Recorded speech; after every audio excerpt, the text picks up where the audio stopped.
I'm Larry Franklin, and I was formerly an evolutionist for nearly 29 years, and I was able to turn away Christians so that they wouldn't bother me by asking them evolution questions.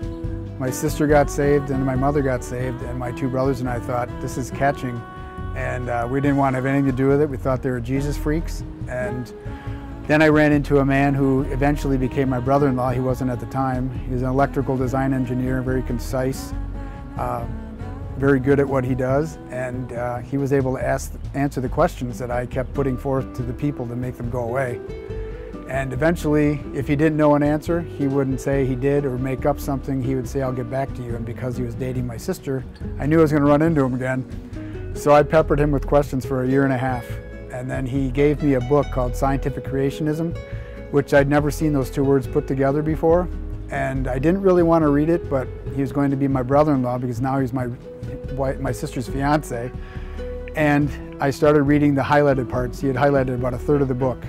And I started finding out that I wasn't told the whole truth. And when I found out that Newton and Kepler and Pasteur and Boyle and Lister and Babbage and everybody else were creation scientists, that really kind of ticked me off that I had never been told that.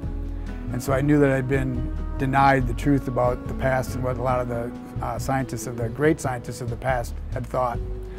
And so I was continually being kind of obstinate to my brother-in-law about this, but I had to realize that most of the things that I was bringing up had a good answer, and a lot of them were much better than the answers I had been told about evolution. And so with all these people praying for me and witnessing to me, I finally had to make a decision. And in April 1987, I asked Jesus Christ into my life about 2 in the morning. Then at about 2:30 in the morning, I asked him into my life again.